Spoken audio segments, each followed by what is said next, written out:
நாயுடு சமுதாயத்தினர் தெலுங்கு பேசுகின்ற மக்களில் ஒரு பிரிவினர்.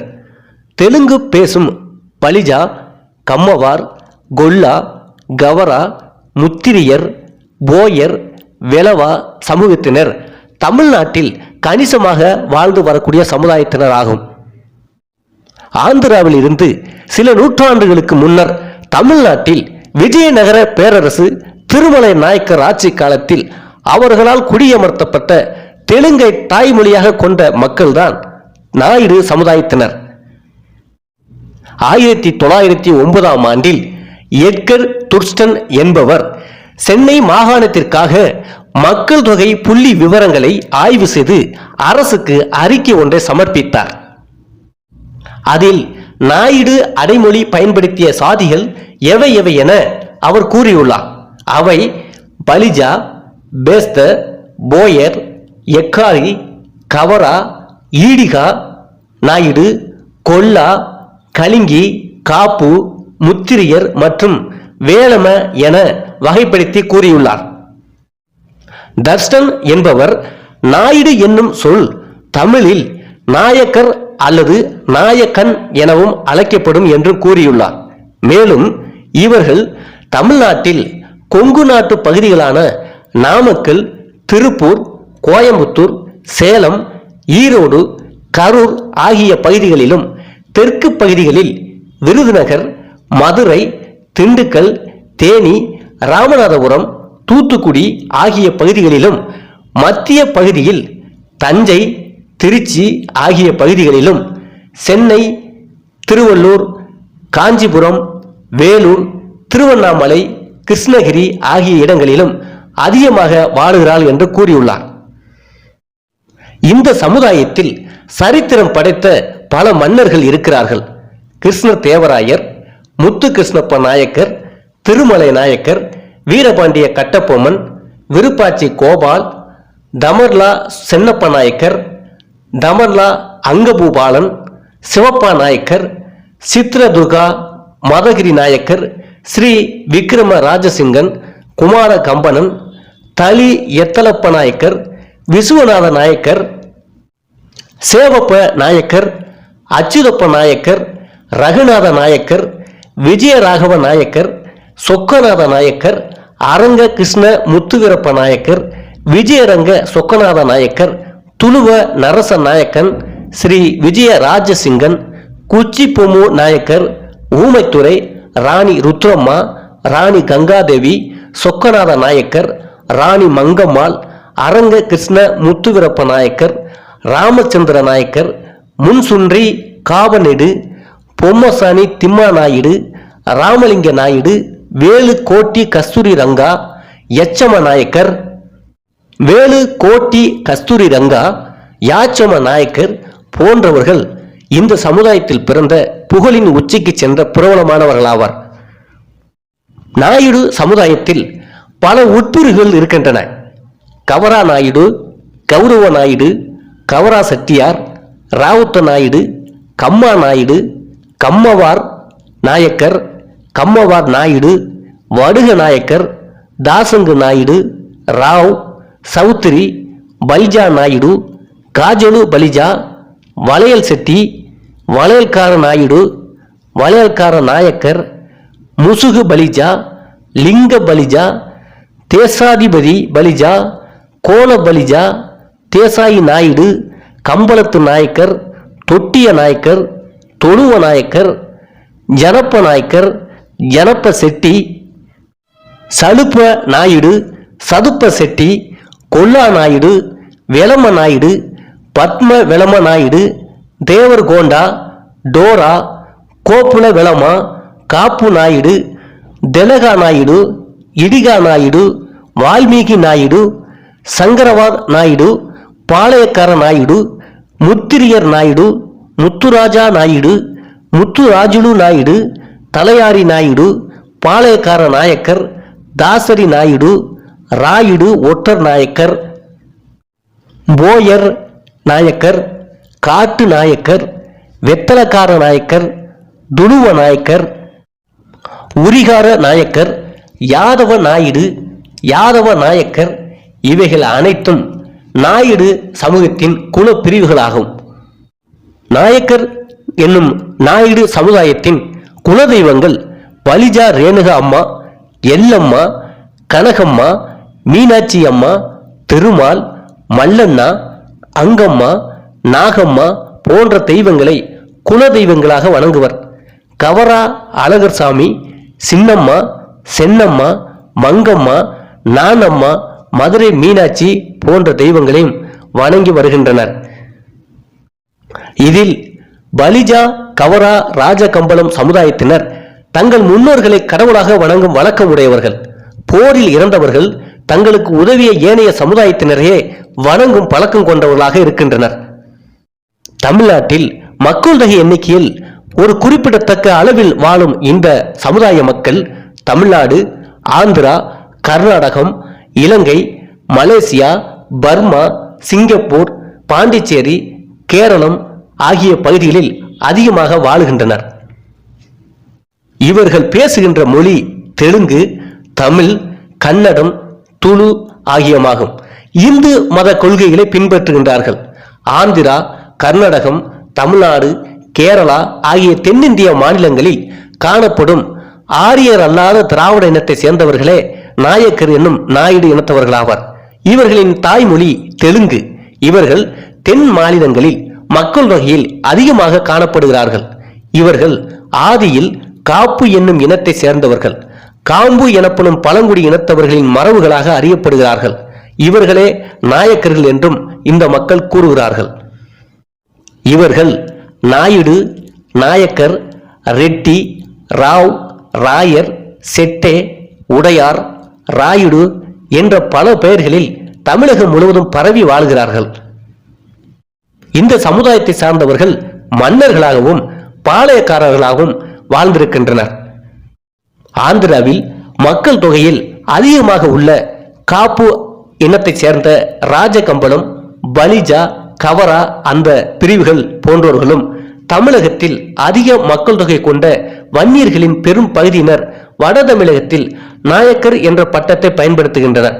கம்மவார், அகமுடையாரில் சிலர், அதாவது முக்குளத்தோர் எனப்படும் தேவர் சமுதாயத்தின் ஒரு பிரிவான அகமுடையாரில் சிலர் நாயக்கர்களாக அறியப்படுகிறார்கள். நாயக்கர்களில் காப்பு இனத்தை சேர்ந்த வீரபாண்டிய கட்டபொம்மன், கிருஷ்ண தேவராயர், திருமலை நாயக்கர், ராணி மங்கம்மாள், விருப்பாச்சி கோபால நாயக்கர் போன்றவர்கள் அரசர்கள் வரலாற்றில் நிலைத்து நிற்பவர்கள். ஆந்திராவில் காப்பு நாயுடு இனத்தவர்கள் அதிகமாக இருக்கின்றனர். அதாவது ஏறக்குறைய 3 கோடிக்கு மேல் உள்ளனர். ஆந்திராவில் பெரும்பான்மை இனத்தவர்கள் இவர்களே. அதேபோல தமிழகத்தில் அதிக மக்கள் தொகையிலும் இவர்கள் காணப்படுகிறார்கள். கர்நாடகம், கேரளா மற்றும் தென்னிந்தியா முழுவதும் இவர்கள் விரிந்து வாழ்கிறார்கள். விடுதலை போராட்டத்தில் இந்த சமுதாய மக்களின் பங்கு பெருமளவில் இருக்கிறது. நாயுடு சமுதாயத்தில் ராஜகம்பளத்து நாயக்கர்களும் ஒரு பிரிவு உள்ளது. தென்னிந்திய தமிழ்நாட்டில் தமிழ், தெலுங்கு பேசும் தமிழ் சமூகமாகும். அவர்கள் வர்ண அமைப்பில் இவர்கள் சத்திரிய நிலையை பின்பற்றக்கூடியவர்களாக இருக்கிறார்கள். ஆந்திர ராஜுவின் பிடியிலிருந்து, அதாவது ஆந்திர ராஜ்யத்தின் பிடியிலிருந்து அவர்கள் பிடிக்கப்படுகிறார்கள். இவர்கள் நிலப்பிரபுக்களாகவும் ஆட்சியாளர்களும் இருந்திருக்கிறார்கள். நாயக்கர் என்பது தலைவர் என்றும், கம்பளத்து நாயக்கர் என்பவர் பெரிய தலைவர் என்றும் புகழப்படுகிறார்கள். ராஜ கம்பள பெயர்களால் குறிப்பிடப்பட்டுள்ளது. அதில் கம்பளத்தாரர், கம்பளத்து நாயக்கர் என பொறிக்கப்பட்டுள்ளது. நாயுடு சமுதாயத்தைச் சேர்ந்த குமார கம்பளன் என்ற மன்னர் விஜயநகர பேரரசை ஆண்டு வந்தார். கிபி 1336 ஆண்டில் ஹரிஹரர் மற்றும் புக்கர் என்னும் சகோதரர்கள் விஜயநகர பேரரசை தோற்றுவித்தார்கள். குமார கம்பளன் புக்கரின் மகன் ஆவார். இவர் கிபி 1362 ஆண்டில் திருவண்ணாமலையை தலைநகராக கொண்டு தொண்டை நாட்டை ஆட்சி புரிந்து வந்த ராஜ நாராயண சம்புவராயனருடன் போரிட்டு வென்று தொண்டை நாட்டை கைப்பற்றினார். பின்னர் மதுரைக்கு படையெடுத்து அங்கு சுல்தான்களின் ஆட்சியை முடிவுக்கு கொண்டு வந்தார். கிபி 1364 ஆண்டுகளில் மகமதியர்களின் ஆட்சி நிலைகுலைய தொடங்கியது. கிபி 1378 ஆண்டு வரை போராட்டங்கள் நடைபெற்றன. குமார கம்பளன் பாண்டியர்களுக்கு உதவி செய்தும் கோவில் அறநிலையங்களை பாதுகாப்பதையும் கடமையாக கொண்டு போர் புரிந்து பல தலைவர்களின் பாண்டிய நாட்டினை காக்கும் பொறுப்புகளில் அமர்த்தினார். மதுரை படையெடுப்பின் போது உடனிருந்த இவரது மனைவி கங்காதேவி மதுரை முற்றுகையையும் வெற்றிகளையும் மதுரை விஷயம் என்ற தனது சமஸ்கிருத நூலில் பதிவு செய்துள்ளார். இந்த சமுதாயத்தை சார்ந்த கோபால் நாயக்கர் என்பவர் தமிழ்நாட்டில் ஆங்கிலேயர்களுக்கு எதிரான விடுதலை போராட்ட முன்னோடிகளில் இவர் முக்கியமானவர் ஆவார். ஆங்கிலேயரை தமிழ் மண்ணிலிருந்து விரட்ட 18ஆம் நூற்றாண்டில் படை திரட்டி கூட்டமைப்பு செய்து போரிட்ட மன்னர்களில் இவர் குறிப்பிடத்தக்கவர். இவர் திண்டுக்கல் மாவட்டம் பழனி அருகில் உள்ள விருப்பாச்சி என்னும் ஊரினை ஆட்சி செய்த குறுநில மன்னர் ஆவார். ஆங்கிலேயரை எதிர்த்து படை திரட்டி புரட்சி செய்த காரணத்தினால் ஆங்கிலேய கிழக்கிந்திய கம்பெனியரால் 1801ஆம் ஆண்டு செப்டம்பரில் இவர் தூக்கிலிடப்பட்டு கொல்லப்பட்டார். இவரது நினைவாலயம் விருப்பாச்சி பகுதியில் அமைந்துள்ளது. இவரது வாழ்க்கை குறிப்பை காணலாம். திண்டுக்கல் மாவட்டம் பழனிக்கு பக்கத்தில் உள்ள விருப்பாச்சி என்னும் ஊரில் கிபி 1725ஆம் ஆண்டு ராஜகம்பளம் சமுதாயத்தைச் சேர்ந்த வீரையா நாயக்கருக்கும் காமாட்சி அம்மாளுக்கும் மகனாக பிறந்தவர். திருமலை கோபால சின்னப்ப நாயக்கர் விஸ்வநாத நாயக்கர் ஆட்சி காலத்தில் ஏற்பட்ட பாளைய பட்டுக்களில் ஒன்றான விருப்பாட்சியின் 19வது பாளையக்காரராக இவர் ஆட்சிக்கு வந்தார். அந்த பகுதிக்கு வந்த விஜயநகர பேரரசின் மன்னர் கிருஷ்ண தேவராயர் அந்த பகுதி மக்களின் வீரத்தை பாராட்டி தனது மனைவியின் பெயரான விருப்பாட்சியை அந்த ஊரின் பெயராக வைத்தார். அது முதல் நங்காஞ்சி என்ற ஊர் விருப்பாட்சி என மாறியது. விருப்பாட்சி பாளையக்காரராக விளங்கிய கோபால நாயக்கர் கண்காணிப்பில் திப்பு சுல்தான் படைத்துணையுடன் புரட்சிக்காரர்கள் ஆங்கில முகாம்களில் பாய்ந்து ஆயுதங்களை சேமிப்பு பண்டங்களையும் பறித்தனர். சிவகங்கையை ஆண்டு வந்த முக்குலத்தோர் தேவர் சமுதாயத்தின் மன்னரான மருது பாண்டியர்களுடன் கன்னட மராட்டிய பகுதி மன்னரான துந்தா சிவாக்களுடன் தொடர்பு கொண்டு ஒரு விரிவான கூட்டமைப்பை உருவாக்கினார். இது தீபகற்ப கூட்டமைப்பு என்று அழைக்கப்பட்டது. மருது பாண்டியர்கள் தலைமையில் சிவகங்கை சீமையும் கோபால நாயக்கர் தலைமையில் திண்டுக்கல்லும் கூட்டமைப்புடன் சேர்ந்து வலுப்பெற்றன. கன்னட தேசத்தில் துந்தா சிவாக்கும் கிருஷ்ணப்ப நாயக்கரும் மலபாரில் கேரளவர்மனும் புரட்சி தலைவராக உருவாக்கி கூட்டுப்படை மூலம் ஆங்கிலேயரை எதிர்த்தனர். கோயமுத்தூரிலும் சேலத்திலும் தேச பக்தர்கள் இயங்கினர். ஈரோடு மூதார் சின்னனும் காணி சாகனும் தலைவர்களாக திகழ்ந்தார்கள். மணப்பாறை லட்சுமி நாயக்கரும் தேவதானப்பட்டி பூசாரி நாயக்கரும் தங்களது போர் வீரர்களை கோபால நாயக்கருக்கு கொடுத்து உதவி வந்தனர். பழனியில் இந்த தலைவர்களின் தூதர்கள் கோபால நாயக்கர் தலைமையில் கூடி பேசினார்கள். விருப்பாட்சி தெற்கு சீமையின் சுமார் 3000 கிராமங்களின் பிரதிநிதிகள் ஒன்று கூடி வெள்ளையர்களை விரட்டுவதற்கு சபதம் எடுத்தார்கள். இந்த அறைகூவல் கிராமங்கள் தோறும் பனையோடை மூலம் எடுத்து செல்லப்பட்டது. தீபகற்ப கூட்டமைப்பு தலைமையில் மக்கள் திரளாக பங்கேற்ற முதல் சுதந்திர போர் தொடங்கியது. கிபி 1799ஆம் ஆண்டு மார்ச் மாதம் கோபால் நாயக்கர் வழிகாட்டுதல் படி மணப்பாறை லட்சுமி நாயக்கர் ஸ்ரீரங்கத்தில் திப்பு சுல்தானை சந்தித்து உதவி கேட்டார். திப்பு சுல்தான் தனது தளபதி ஜாஜிகானை நியமித்து ஆங்கிலேயரை எதிர்த்து போரிட்டு நத்தம், மேலூர், மணப்பாறை ஆகிய பகுதிகளை கைப்பற்றினார். கிபி 1799ஆம் ஆண்டு அக்டோபர் மாதம் கட்டபொம்மனை தூக்கிலிட்ட பின் விருப்பாட்சி அரண்மனைக்கு மேஜர் ஐஏ பானர்மென் எச்சரிக்கை செப்பு பட்டயம் ஒன்றை அனுப்பினார். அதில் கும்பெனியர்களுக்கு எதிராக புரட்சியில் ஈடுபட்டால் கட்டபொம்மனை போல் தூக்கிலிட்டு கொல்லப்படும் என்ற செய்தி இருந்தது. தற்போது இடையகோட்டை ஜமீன் அரண்மனையில் இந்த செப்பு பட்டயம் உள்ளது. இருந்தாலும் அடிபணியாமல் ஆங்கிலேயரை எதிர்த்தார். சிவகங்கையை ஆட்சி புரிந்த தேவர் சமுதாயத்தின் ராணி வேலுநாச்சியாருக்கும் கட்டபொம்மனின் தம்பி ஊமத்துரைக்கும் அடைக்கலம் கொடுத்ததால் வெள்ளையர்கள் கோபால நாயக்கர் மீது ஆத்திரம் அடைந்தனர். இந்த நிலையில் கிபி 1800இல் வெள்ளையர்களை எதிர்த்து ஒரு அணி திரட்டி கோவை மீது படையெடுத்து சென்றார் கோபால் நாயக்கர். கிபி 1800ஆம் ஆண்டு ஏப்ரலில் கோபால் நாயக்கர் தலைமையில் இறுதிக்கட்ட போருக்கு திட்டமிட்டனர்.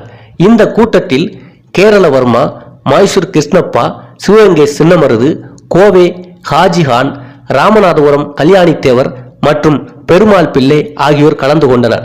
கிபி 1800 ஜூன் மாதம் கோவையில் உள்ள ஆங்கிலேயரின் இராணுவ முகாமை நாலாபுறமும் இருந்து ஒரே சமயத்தில் தாக்குவதென முடிவெடுத்தனர். அதன்படி ஓசூர் புட்டா முகமது, இச்சாப்பட்டி ராமனுல்லா கான், ஓசூர் முகமது ஹாசன், பரமத்தி அப்பாவு, சேசையா ஆகியோர் தளபதிகளாக இருப்பது எனவும் முடிவெடுத்தனர். இந்த செய்தி ஆங்கிலேயர்களுக்கு எட்டியது. ஆங்கிலேயர்கள் நாலாபுறமும் பீரங்கி படையை நிறுத்தி புரட்சி படைகளை சுற்றி வளைத்து கைது செய்தனர். அவர்கள் கொடுமையான முறையில் படுகொலை செய்யப்பட்டனர். தளபதி முகமது ஹாசன் சேலம் கலெக்டர் மக்லாடி என்ற ஆங்கிலேயனால் செய்த சித்திரவதையினால் கூட்டணி ரகசியம் போய்விடக் கூடாது என எண்ணி தனது கழுத்தை தானே அறுத்து கொண்டார். அந்த மாபெரும் தாக்குதலுக்கு பின் துணை தளபதிகள் சேசையா, புட்டா முகமது, ஷேக் முகமது, இமானுல்லா கான் ஆகியோர் கைது செய்யப்பட்டனர். கிபி 1800 அக்டோபர் ஆங்கில படை லெப்டினன்ட் கர்னல் இன்னஸ் என்பவன் பெரும் படையுடன் கோபால் நாயக்கரின் விருப்பாட்சியை முற்றுகையிட்டான். விருப்பாட்சி, இடையகோட்டை, வேலூர் பாளையத்தைச் சேர்ந்த மக்களும் ஏனைய பாளையத்தின் போர் வீரர்களும் சத்திரப்பட்டி பாளையத்தின் அரண்மனை முன்பு போர் புரிந்தனர். போரில் கோபால் நாயக்கரின் மூத்த மகன் முத்து வெள்ளைய நாயக்கர் கொல்லப்பட்டார். கோபால் நாயக்கர் ஆங்கிலேயர்களின் கண்ணில் மண்ணை தூவி தப்பித்து விட்டார். கர்நாடகா மராட்டிய படை தளபதி தூந்தா சிவாக்கை கைது செய்து பீரங்கியின் வாயிலில் கட்டி வைத்தனர். தொடர்ந்து கோபால் நாயக்கரின் மனைவி பாப்பம்மாள், இளைய மகன் பொன்னப்ப நாயக்கர் உள்பட 22 பேரை திண்டுக்கல் காசிம் ராவுத்தர் பேட்டையில், இன்றும் திண்டுக்கல்லில் அது உள்ளது, கிபி 1816 வரை சிறை வைத்தனர். தப்பி ஓடி சென்ற கோபால் நாயக்கரின் தலைக்கு அந்த காலத்திலேயே 20,000 ரூபாய் என அறிவித்தனர் ஆங்கிலேயர்கள். பணத்துக்காக துரோகிகள் காட்டி கொடுத்தனர். கிபி 1801 செப்டம்பர் மாதத்தில் திண்டுக்கல் ஊருக்கு வெளியே குளக்கரையில் புளிய மரத்தில் தூக்கிலிடப்பட்டார் கோபால் நாயக்கர். அந்த குளம் கோபால சமுத்திரம் என நகரின் மத்தியில் இன்றும் இருக்கிறது. கோபால் நாயக்கரின் அரண்மனையும் அவரது மனைவிக்காக கட்டிய அந்தப்புறத்தையும் ஆங்கிலேயர்கள் இடித்து தரைமட்டமாக்கினார்கள். அரண்மனையின் சுவர்களின் அடித்தளம் 45 அடி நீளம் மட்டும் இன்றும் உள்ளது. அரண்மனை முன்பு யானை கட்டும் நடுக்கல், குதிரைகள் தண்ணீர் குடிக்கும் கருங்கல் தொட்டி இன்றும் காண முடிகிறது. கோபால் நாயக்கர் வாழ்ந்த விருப்பாட்சி பகுதியில் தமிழக அரசின் சார்பில் கள ஆய்வு மேற்கொண்டு அரண்மனை வளாக அமைவிடம் கண்டறியப்பட்டது. கள ஆய்வில் அரண்மனையின் எச்சங்கள் 5 ஏக்கர் பரப்பளவில் பரவி கிடப்பது உறுதி செய்யப்பட்டது. இதில் கோவிலின் சிதிலங்கள், பயன்படுத்திய மண் பாண்டங்கள், பீங்கான்கள், கண்ணாடியால் ஆன பொருட்கள் ஆய்வில் சேகரிக்கப்பட்டன. இரும்பை உருக்கி ஆயுதங்கள் செய்ததற்கான தடயங்களும் சேகரிக்கப்பட்டன. இந்த ஆயுதங்களை வெள்ளையர்களுக்கு எதிரான போராட்டத்தில் பயன்படுத்தியிருக்கலாம் என்பது கள ஆய்வின் மூலம் அறியப்படுகிறது. ஆங்கிலேயர்களை எதிர்க்க திண்டுக்கல்லில் இருந்து கூட்டமைப்பை திரட்டி ராணி வேலு நாச்சியாருக்கும் ஊமத்துறைக்கும் போராட்ட காலத்தில் உதவி வந்தும் படை வீரர்களை அவருக்கு கொடுத்தும் உதவியும் கேரளவர்மா, தூந்தா சிவாக், திப்பு சுல்தான் என்று பலரிடமும் இணக்கத்தோடு இருந்து ஆங்கிலேயர்களை நாட்டை விட்டு விரட்ட வேண்டும் என்ற ஒரே நோக்கத்தில் பாடுபட்ட திருமலை கோபால சின்னப்பா நாயக்கர் நினைவாக தமிழக அரசு சார்பில் மணிமண்டபம் கட்டப்பட்டுள்ளது. திண்டுக்கல் பழனி தேசிய நெடுஞ்சாலையில் அமைந்துள்ள இந்த மணிமண்டபம் 69 லட்சம் செலவில் 0.24 ஹெக்டேர் பரப்பளவில் அமைந்துள்ளது. இவ்வாறு நாயுடு என்னும் நாயக்கர் சமுதாயத்திலும் பெரும் பெரும் மன்னர்களும் பாளையக்காரர்களும் ராஜ கம்பளத்தார்களும் வரலாற்றில் மிகப்பெரிய இடத்தை பெற்றிருக்கிறார்கள். இன்றும் அரசியலில் பெரும் தலைவர்கள் கோலோச்சி கொண்டுதான் இருக்கிறார்கள். தமிழ்நாட்டில் பெரும் வாக்கு எண்ணிக்கை உள்ள மக்களாக வாழ்ந்து வருகிறார்கள். எந்த ஜாதி வேறுபாட பிரச்சனைகளுக்கும் இடம் கொடுக்காமல் அமைதியான முறையில் தொழிலை மட்டுமே பார்த்து கொண்டு நேர்மையான வழியில் வாழும் மக்களாக நாயுடு சமுதாய மக்கள் வாழ்ந்து கொண்டு இருக்கிறார்கள்.